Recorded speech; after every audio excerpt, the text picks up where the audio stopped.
Pernahkah Anda berhenti sejenak untuk memikirkan apa yang akan Anda lakukan jika jantung Anda tiba-tiba gagal dan Anda sendirian?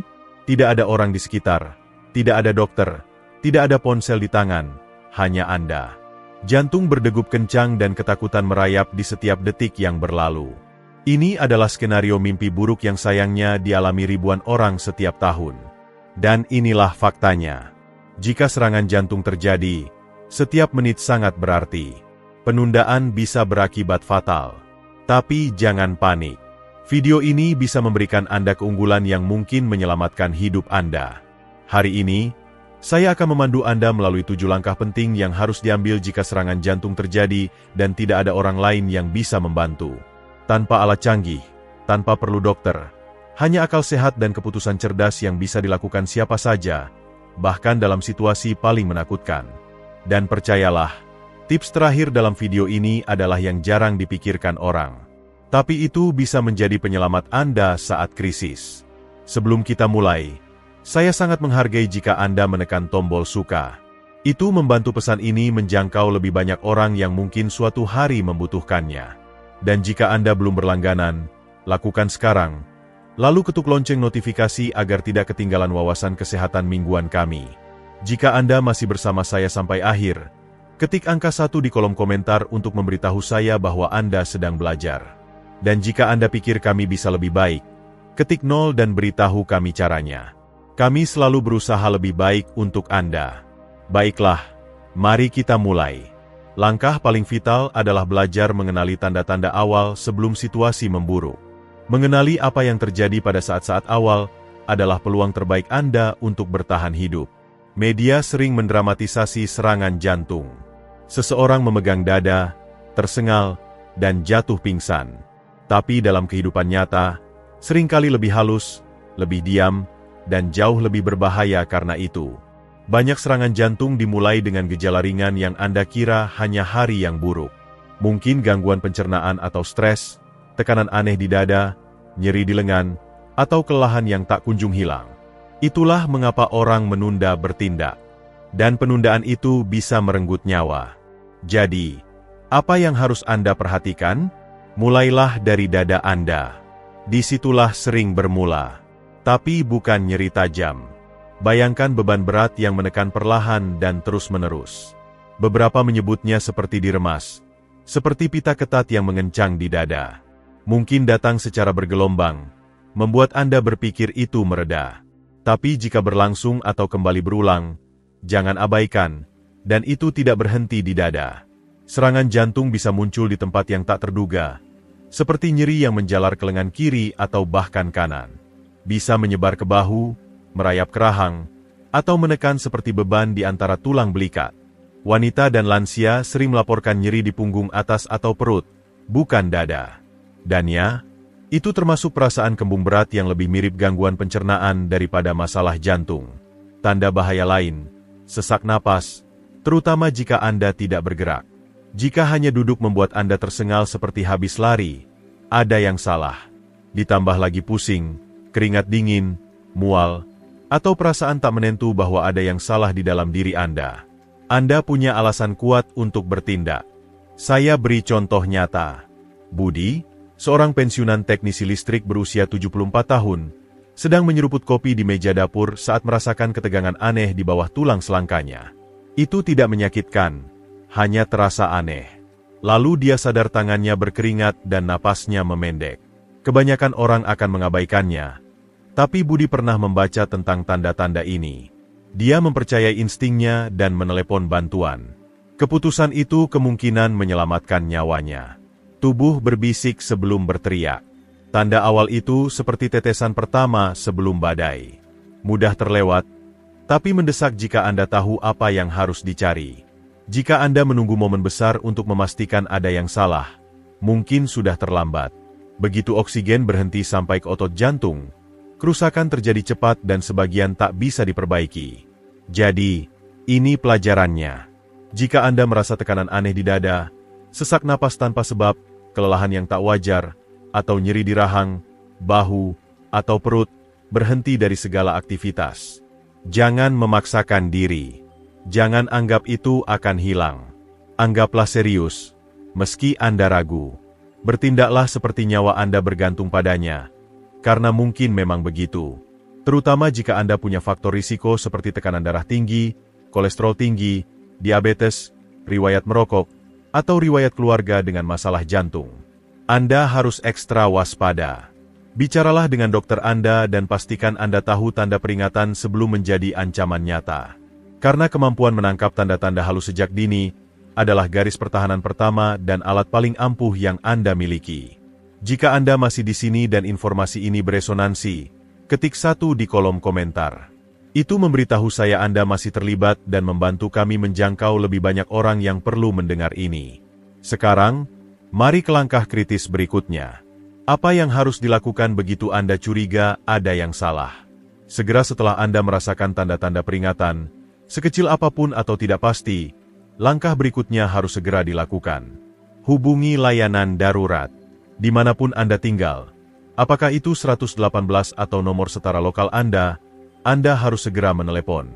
Jangan menunggu untuk melihat apakah memburuk.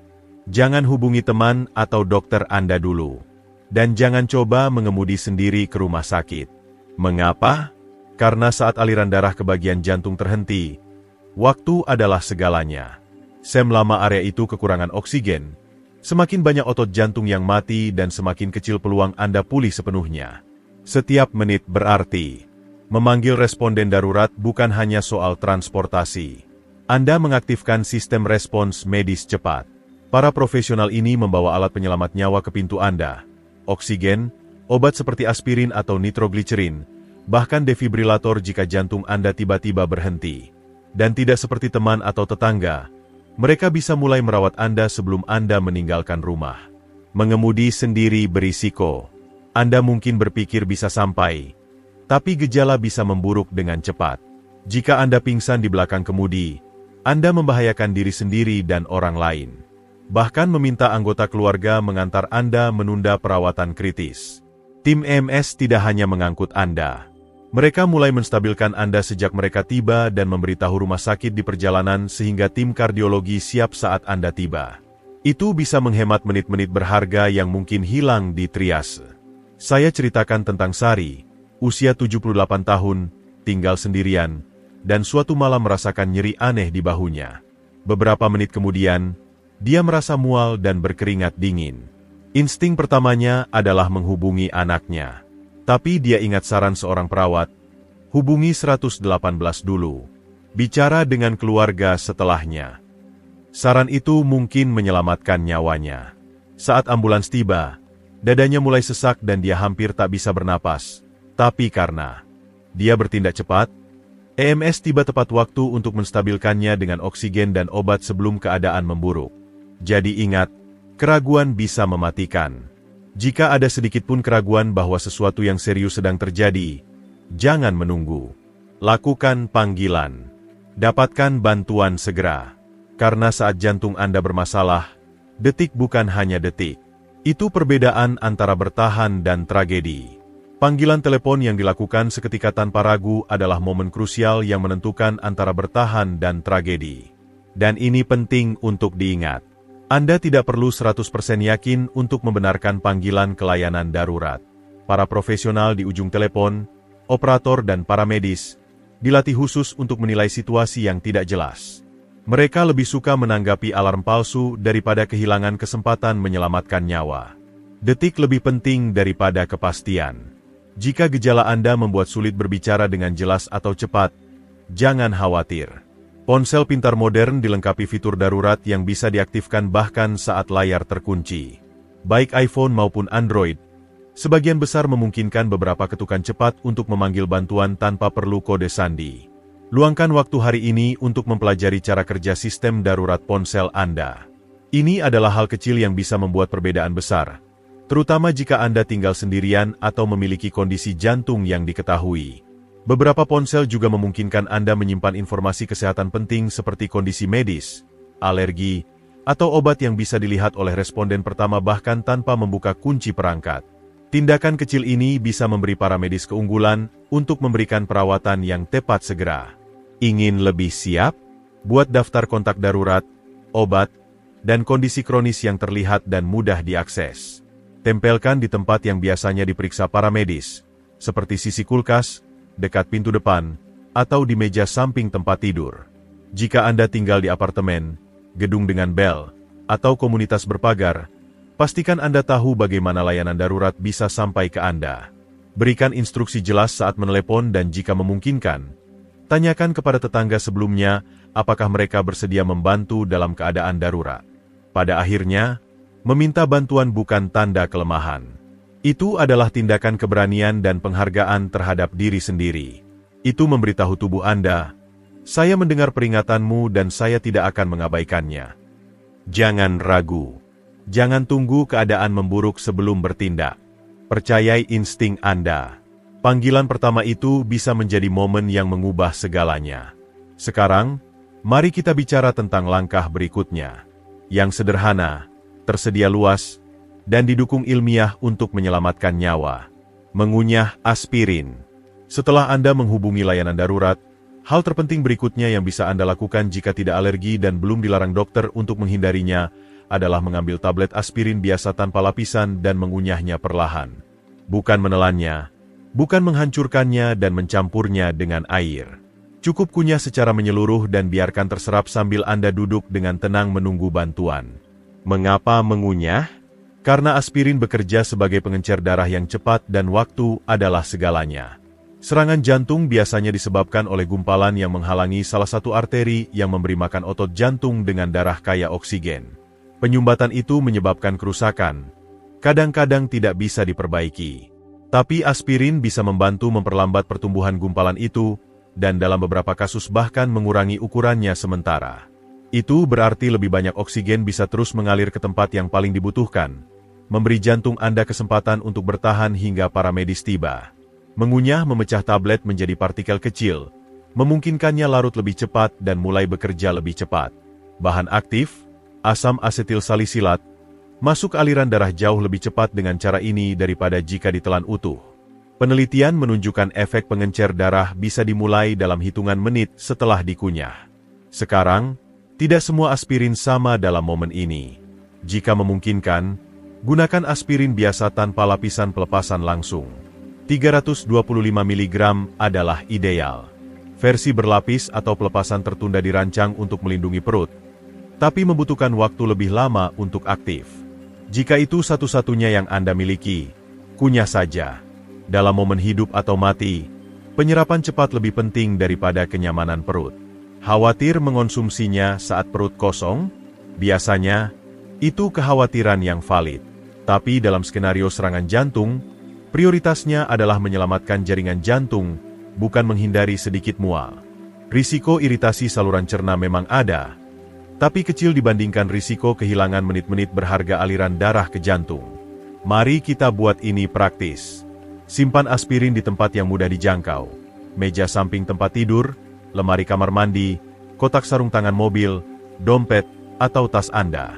Pastikan anggota keluarga tahu di mana itu, terutama jika mereka tinggal bersama Anda atau sering menjenguk. Dan periksa tanggal kedaluarsa sesekali. Aspirin kedaluarsa tidak akan membahayakan, tapi mungkin tidak bekerja seefektif. Ambil contoh Pak Joko, guru pensiunan berusia 72 tahun. Suatu pagi, dia merasakan tekanan dalam yang menyebar dari dada ke rahangnya. Dia merasa panik, tapi ingat saran dokter. Dia punya aspirin di laci dekat meja dapur. Dia mengambil satu, mengunyahnya, dan menunggu dengan tenang. Dokternya kemudian mengatakan bahwa tindakan itu, keputusan mengunyah aspirin tanpa ragu, kemungkinan mengurangi tingkat kerusakan jantungnya. Joko keluar dari rumah sakit seminggu kemudian. Tidak semua orang mendapat kesempatan itu. Tim medis darurat di seluruh dunia merekomendasikan ini sebagai bagian dari protokol standar untuk dugaan serangan jantung. Ini bukan trik. Ini langkah kuat yang terbukti bisa Anda ambil sendiri, yang memberi Anda waktu dan memberi profesional sesuatu untuk dikerjakan saat mereka tiba. Masih bersama saya? Ketik 2 di kolom komentar jika video ini membantu sejauh ini dan Anda sampai di bagian ini. Umpan balik Anda membuat kami terus maju dan membantu menjangkau lebih banyak orang dengan pengetahuan penyelamat nyawa. Mari lanjut ke langkah kritis berikutnya. Melindungi jantung Anda dengan tetap diam secara fisik. Setelah Anda memanggil bantuan dan mengonsumsi aspirin, Anda harus berhenti bergerak. Serius, apapun yang Anda lakukan, berhenti. Duduk atau berbaring di tempat paling aman dan tenang yang bisa Anda jangkau tanpa terlalu berusaha. Tujuan Anda sekarang adalah mengurangi beban kerja jantung. Itu berarti 0 gerakan yang tidak perlu. Tidak berjalan keliling rumah, tidak membuka kunci pintu, tidak. Satu hal lagi, sebelum istirahat. Setiap usaha fisik meningkatkan tekanan pada jantung. Dan selama serangan jantung Anda sudah berjuang untuk tetap hidup. Bahkan gerakan dasar seperti berjalan dari satu ruangan ke ruangan lain bisa memperburuk kerusakan atau memicu kolaps total. Jadi, apa posisi yang tepat? Idealnya, duduk tegak dengan punggung didukung oleh sesuatu yang kokoh, dinding, kursi yang kuat, atau sandaran kepala, dan kaki rata di lantai. Biarkan lengan Anda rileks di sisi atau di pangkuan. Jangan menyilangkan kaki. Jangan membungkuk. Postur tegak ini membantu menjaga aliran darah efektif, tanpa membuat jantung bekerja terlalu keras. Jika Anda mulai merasa pusing atau lemah, yang umum selama peristiwa jantung, boleh berbaring, tapi lakukan di sisi kiri dengan kepala sedikit terangkat. Gunakan bantal atau handuk yang digulung. Ini membantu menjaga sirkulasi darah dan mengurangi risiko tersedak jika mual muncul atau kesadaran memudar. Hindari berbaring telentang kecuali para medis menyarankan. Bagi banyak orang, merasa canggung, bersalah, atau bahkan dramatis di momen ini adalah hal yang normal. Anda mungkin khawatir bahwa Anda bereaksi berlebihan, atau bahwa dia membuat Anda malas dalam keadaan darurat. Pola pikir itu bisa berbahaya. Dalam hal serangan jantung, tidak melakukan apa-apa bukan kelemahan, itu kebijaksanaan. Diam Anda adalah langkah strategis. Ini memperlambat detak jantung, mengurangi kebutuhan oksigen, dan memberi tubuh Anda kesempatan untuk tetap stabil. Ibu Ani, nenek berusia 81 tahun, mengalami ini secara langsung. Suatu pagi saat membuat sarapan, dia merasakan beban berat menekan dadanya. Keringat mulai menetes di dahinya. Instingnya, selesaikan masak, bersihkan, tenangkan diri. Tapi dia ingat peringatan kardiologisnya. Jika terasa seperti jantung, berhenti dari segalanya. Duduk, bernapas, tunggu. Dia menjatuhkan semuanya, duduk di kursi goyang, dan fokus tetap tenang. Kediaman itu kemungkinan mencegahnya dari kolaps, atau memperburuk kondisinya sebelum bantuan tiba. Untuk memudahkan dalam krisis, pikirkan ke depan. Identifikasi tempat di rumah Anda di mana Anda bisa duduk atau berbaring dengan cepat. Jaga area itu bebas dari kekacauan. Taruh bantal lembut di dekatnya. Persiapan adalah ketenangan. Dan saat detik-detik berarti, Anda akan senang telah memikirkannya sebelumnya. Siap untuk langkah berikutnya? Beritahu saya dengan mengetik 3 di kolom komentar jika saran ini membuat perubahan untuk Anda. Interaksi Anda membantu video ini menjangkau lebih banyak orang yang mungkin suatu hari membutuhkannya. Dan sekarang, mari maju ke langkah berikutnya yang benar-benar bisa memperpanjang hidup Anda saat jantung Anda diserang. Jika Anda berada di tempat umum saat gejala muncul, menemukan tempat stabil untuk beristirahat menjadi misi Anda berikutnya. Cari bangku, dinding kokoh untuk bersandar, atau bahkan duduk langsung di tanah jika perlu.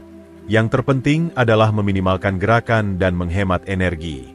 Hindari kursi atau bangku tanpa sandaran punggung, karena membungkuk ke depan bisa menekan dada dan membuat bernapas lebih sulit. Tujuannya adalah menjaga postur tegak atau setidaknya setengah tegak, yang membantu membuka saluran udara dan mengurangi tekanan pada jantung dan paru-paru Anda. Jika Anda dikelilingi orang lain, jangan ragu untuk berbicara. Mintalah bantuan untuk masuk ke posisi aman. Beritahu mereka bahwa Anda mungkin mengalami serangan jantung sehingga mereka tetap tenang dan mendukung Anda. Suara yang menenangkan di menit-menit pertama bisa lebih dari sekadar menenangkan saraf. Itu bisa membantu Anda tetap fokus, sadar, dan stabil secara emosional saat panik ingin mengambil alih. Ingat ini, tetap diam bukan berarti tidak melakukan apa-apa.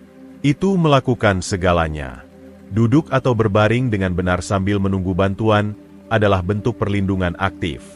Dikombinasikan dengan memanggil layanan darurat dan mengunyah aspirin, Anda membentuk 3 langkah penyelamat nyawa yang bisa menentukan seberapa cepat Anda pulih, atau apakah Anda pulih sama sekali. Sekarang, Mari tambahkan satu tindakan kritis lagi ke daftar. Memastikan responden darurat bisa menjangkau Anda tanpa hambatan. Ini mungkin terdengar sederhana, bahkan sepele, tapi membuka kunci pintu bisa membuat perbedaan hidup atau mati. Jika Anda sudah menghubungi 118 dan masih mampu bergerak, bahkan sedikit, luangkan waktu untuk membuka kunci pintu rumah, apartemen, atau gedung Anda. Beberapa detik itu bisa menghemat menit-menit berharga dari waktu respons darurat. Mengapa ini begitu penting? Karena para medis akan sampai ke Anda apapun yang terjadi. Tapi jika pintu Anda terkunci, mereka mungkin perlu mendobrak masuk. Itu berarti penundaan. Itu berarti alat. Itu berarti waktu yang mungkin tidak Anda miliki. Dan jika Anda duduk atau berbaring di dekatnya, kekacauan pintu yang didobrak bisa membuat Anda kaget atau melukai lebih lanjut. Dengan membuka kunci pintu sebelumnya, Anda menghilangkan masalah itu sepenuhnya. Saat kru darurat tiba, mereka bisa masuk segera dan mulai perawatan tanpa hambatan. Itu lebih banyak waktu untuk oksigen, lebih banyak waktu untuk obat, dan lebih sedikit waktu jantung Anda diserang. Jika Anda tinggal sendirian, terutama di gedung dengan kipat, bel, atau gerbang keamanan, rencanakan ke depan. Tanyakan pada diri sendiri, bisakah saya dengan mudah membuka kunci pintu di bawah tekanan? Apakah saya butuh kunci atau hanya tuas yang bisa saya balik dengan cepat? Apakah rumah saya mudah ditemukan dari jalan? Apakah nomor unit terlihat jelas? Jika jawaban untuk salah satu dari ini adalah tidak, sekarang saatnya memperbaikinya. Beberapa orang memilih memberikan kunci cadangan ke tetangga terpercaya. Orang lain berinvestasi di kotak kunci yang menyimpan kunci di balik pintu berkode dengan kode yang dibagikan ke layanan darurat. Kotak kunci medis sangat membantu untuk lansia, orang dengan masalah mobilitas, atau siapa saja yang tinggal sendirian. Harganya murah, tidak mencolok, dan benar-benar bisa menjadi alasan bantuan tiba lebih cepat. Saya ceritakan tentang Pak Made, seorang pensiunan tukang pos berusia 76 tahun yang tinggal di kondominium kecil. Saat dia merasakan tekanan mengencang di dadanya suatu sore, dia tidak panik. Dia mengenali gejalanya, memanggil layanan darurat, mengunyah aspirin, dan melakukan satu langkah cerdas lagi.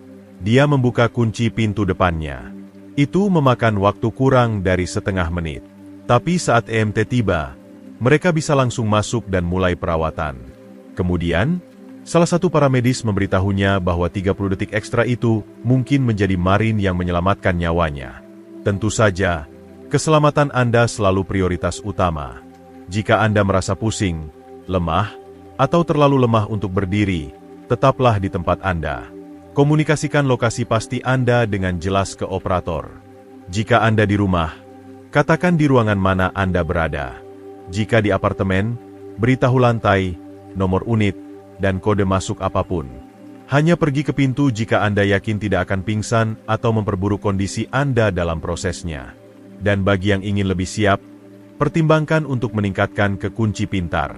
Ini bisa dibuka dari jarak jauh melalui ponsel Anda, atau diatur untuk memberikan akses darurat ke para medis menggunakan kode sementara.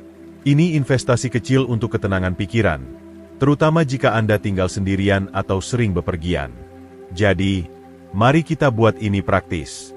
Tanyakan pada diri sendiri malam ini, bisakah responden darurat sampai ke saya dengan cepat jika ada yang salah? Jika jawabannya bukan yes seketika, ambil langkah sekarang untuk mengubahnya. Jangan tunggu ketakutan untuk menyadari pintu Anda adalah penghalang terakhir antara Anda dan perawatan penyelamat nyawa. Masih menonton dan belajar? Ketik angka 3 di kolom komentar untuk memberitahu saya Anda masih di sini dan menyerap setiap langkah. Interaksi Anda membantu mendorong video ini ke orang lain yang mungkin sangat membutuhkan info ini suatu hari. Mari kita lanjutkan. Ponsel pintar Anda bukan hanya untuk selfie atau memeriksa cuaca. Itu bisa menjadi alat paling penting Anda dalam keadaan darurat medis. Mengetahui cara menggunakannya dengan benar bisa berarti perawatan lebih cepat, komunikasi lebih baik, dan berpotensi menyelamatkan nyawa Anda jika kondisi Anda tiba-tiba memburuk. Dua fitur paling penting, speaker ponsel dan ID medis. Mari mulai dengan speaker ponsel.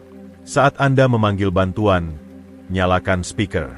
Memegang ponsel di telinga membutuhkan ketegangan otot, kekuatan lengan, dan koordinasi. Hal-hal yang mungkin tidak sepenuhnya Anda kendalikan jika sedang kesakitan, sesak napas, atau pusing.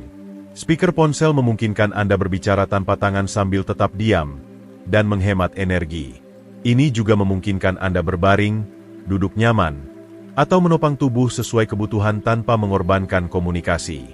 Manfaat lain, jika kondisi Anda memburuk selama panggilan dan Anda tidak lagi bisa berbicara dengan jelas, operator masih bisa mendengar suara latar, napas Anda, gerakan, atau bahkan keheningan. Informasi itu membantu mereka menilai kondisi Anda secara real-time dan bisa memandu cara mereka menginstruksikan tim medis yang tiba. Sekarang, mari bicara tentang fitur ID medis. Ini adalah salah satu alat paling jarang digunakan tapi sangat kuat yang tersedia di ponsel pintar modern. Baik Anda menggunakan iPhone atau Android, ada cara untuk memasukkan detail medis penting, kondisi, alergi, obat, kontak darurat langsung ke layar kunci Anda. Itu berarti bahkan jika Anda tidak sadar, responden bisa mengakses informasi itu tanpa perlu kata sandi. Anda bisa mengatur ini dalam waktu kurang dari 5 menit dan itu bisa menghemat jam-jam tebakan selama krisis. Jika Anda punya penyakit jantung, asma, diabetes, atau minum obat seperti pengencer darah, masukkan di sana. Jika Anda alergi terhadap obat tertentu, atau punya alat pacu jantung, dokumentasikan. Info ini bisa memandu perawatan darurat dan bahkan mencegah kesalahan berbahaya. Luangkan waktu setelah video ini untuk mengaktifkan ID medis Anda dan uji fitur akses darurat. Ini sederhana, gratis, dan berpotensi menyelamatkan nyawa. Ingat, dalam krisis, ponsel pintar Anda bukan gangguan. Itu pusat komando. Gunakan dengan bijak. Jika Anda masih bersama saya dan video ini membuka mata Anda pada langkah-langkah yang belum Anda pertimbangkan, ketik 4 di kolom komentar. Percakapan ini bisa menjadi panggilan bangun yang dibutuhkan orang lain untuk siap juga. Saat Anda menggunakan speaker ponsel selama krisis, sesuatu yang kuat terjadi. Suara Anda bukan satu-satunya yang berbicara. Operator dilatih untuk menangkap setiap suara, napas Anda, nada suara Anda, bahkan keheningan, perubahan ritme napas, jeda yang terlalu lama, atau ketiadaan gerakan. Semua itu bisa mengirim sinyal kritis. Isyarat halus itu memberitahu operator seberapa mendesak situasinya, memungkinkan mereka mempersiapkan responden pertama dengan konteks real-time sebelum mereka sampai di pintu Anda. Dan keindahan mode speaker, Anda tidak perlu memegang ponsel atau membuang energi untuk menahannya di telinga. Anda bisa fokus pada pernapasan, tetap tenang, dan mengikuti instruksi sejelas mungkin. Operator tetap bersama Anda, memandu Anda melalui setiap detik, menawarkan instruksi, kenyamanan, dan sejujurnya, teman. Suara itu, di sisi lain, mungkin menjadi jangkar yang Anda butuhkan di salah satu momen paling menakutkan dalam hidup Anda. Tapi jangan berhenti di situ. Salah satu fitur paling diremehkan di ponsel Anda, sering diabaikan, adalah ID medis Anda. Dibangun di iPhone dan Android, alat ini dirancang untuk berbicara untuk Anda saat Anda tidak bisa. Ini cepat diatur, tapi dalam keadaan darurat, itu benar-benar bisa menyelamatkan nyawa. Di iPhone, ID medis Anda terkait dengan aplikasi kesehatan dan bisa diakses langsung dari layar kunci melalui fitur SOS darurat. Di Android, itu tersedia di bagian informasi darurat di pengaturan. Dan informasi apa yang bisa Anda simpan? Semua yang penting. Nama Anda, tanggal lahir, golongan darah, alergi seperti penisilin atau lateks, obat saat ini, kondisi kesehatan yang ada, dan bahkan kontak darurat yang perlu dihubungi jika ada yang salah. Sekarang, bayangkan Anda pingsan sebelum para medis tiba. Anda tidak bisa berbicara. Anda tidak bisa menjawab pertanyaan. Tapi ponsel Anda bisa. Dengan beberapa ketukan, responden pertama bisa mengakses fakta penting yang mereka butuhkan untuk merawat Anda dengan aman dan benar. Ambil contoh Ibu Tuti, wanita berusia 79 tahun yang mengelola diabetes dan alergi penisilin yang mengancam jiwa. Dia merasakan tekanan tiba-tiba di dadanya suatu malam dan membuat panggilan 118. Tapi kehilangan kesadaran sebelum para medis sampai. Untungnya, dia sebelumnya telah mengatur ID medisnya tanpa perlu kode sandi. EMT memeriksa ponselnya dan langsung tahu apa yang mereka hadapi. Mereka menghindari perawatan berbasis penisilin dan menghubungi putrinya, yang nomornya tercantum di kontak darurat. Tindakan kecil yang dilakukan beberapa hari sebelumnya mungkin menyelamatkan nyawa Tuti. Kata-katanya setelah pulih mengatakan semuanya. Saya tidak pernah membayangkan sesuatu yang saya atur sekali dan lupakan bisa menjadi alasan saya masih di sini. Mengatur ini memakan waktu kurang dari 5 menit. Buka pengaturan kesehatan atau darurat Anda. Isi setiap kolom yang Anda bisa, terutama obat, alergi, dan siapa yang harus dihubungi. Aktifkan akses dari layar kunci, dan selesai. Baik Anda paham teknologi atau tidak, ini bukan tentang teknologi. Ini tentang memberikan responden pertama keunggulan saat setiap momen berarti. Bersama-sama, speaker ponsel dan ID medis Anda mengubah ponsel Anda menjadi lebih dari sekadar perangkat. Itu menjadi penyelamat, pendukung, suara Anda. Masih bersama saya? Jika Anda sudah sejauh ini dan mengambil sesuatu yang berharga, ketik 4 di kolom komentar. Mari kita selesaikan ini dengan kuat. Sekarang, kita sampai pada langkah ke-7. Dan meski terdengar sederhana, ini memiliki kekuatan luar biasa. Napas Anda. Di tengah serangan jantung, segalanya terasa berputar di luar kendali. Nyeri menjepit dada Anda. Jantung berdegup kencang. Ketakutan datang seperti gelombang pasang. Itu jenis panik yang bisa membuat siapa saja merasa tak berdaya. Tapi ada satu hal yang bisa Anda kendalikan dalam badai itu. Pernapasan Anda. Tidak. Bernapas tidak akan menyembuhkan serangan jantung, tapi itu bisa menjadi perbedaan antara tetap sadar dan jatuh ke dalam syok. Panik memicu adrenalin, yang mempercepat detak jantung, meningkatkan tekanan darah, dan bahkan bisa membuat ritme tidak teratur lebih berbahaya. Dengan mengendalikan pernapasan Anda mengaktifkan sistem saraf parasimpatik Anda, tombol tenang bawaan tubuh Anda. Ini membantu Anda tetap terpusat dan memperlambat respon stres yang tak terkendali. Jadi, bagaimana Anda bernapas saat semuanya terasa sakit? Ini metode sederhana. Tarik napas perlahan melalui hidung selama 4 detik. Biarkan dada Anda mengembang dengan lembut. Tahan napas itu selama 1 atau 2 detik. Hanya jeda singkat. Lalu hembuskan perlahan melalui mulut selama 6 detik. Saat Anda menghembuskan napas, bayangkan melepaskan ketakutan, ketegangan, dan kekacauan. Lalu ulangi siklusnya. Fokus sepenuhnya pada ritme. Teknik ini sering disebut pernapasan kotak atau pernapasan diafragma, bukan tentang mengambil napas besar. Ini tentang napas yang tenang, stabil, dan disengaja. Ini bukan hanya cara untuk tetap tenang. Ini memberi otak Anda sesuatu untuk fokus selain nyeri atau panik. Pak Slamet, pensiunan tukang kayu berusia 83 tahun, mengalami ini secara langsung. Suatu pagi, nyeri dada menghantamnya keras, diikuti oleh gelombang mual dan sensasi bahwa dia tidak bisa menangkap napasnya. Teror muncul, tapi lalu dia ingat latihan pernapasan sederhana yang diajarkan kardiologisnya. Dia duduk diam, menanamkan kakinya, dan mulai menghitung napasnya. 4 masuk, 6 keluar, berulang-ulang. Itu tidak menghentikan serangan, tapi membuatnya tetap tenang, sadar, dan stabil sampai para medis tiba. Kemudian, dokternya mengatakan bahwa menjaga tubuhnya dari mode panik penuh mungkin menyelamatkannya dari henti jantung. Pelajaran Slamet. Saya terus berkata pada diri sendiri, bernapas, tetap tenang, jangan menyerah pada ketakutan. Itu penyelamat saya. Jangan tunggu sampai Anda dalam krisis untuk mempelajari keterampilan ini. Jadikan pernapasan terkontrol bagian dari rutinitas harian Anda. Latih saat berbaring di tempat tidur, duduk di teras, atau selama momen stres. Semakin nyaman Anda dengan ritme ini, semakin alami Anda akan menggunakannya dalam keadaan darurat. Bernapas tidak akan membuka arteri yang tersumbat, tapi akan menjaga oksigen bersirkulasi. Ini akan memperlambat beban kerja jantung Anda, dan mungkin yang paling penting, ini memberi Anda kembali rasa kendali saat segalanya terasa di luar tangan Anda. Jadi saat kekacauan melanda, panggil bantuan, kunyah aspirin, tetap diam, buka kunci pintu, gunakan ponsel dengan cerdas, dan bernapas.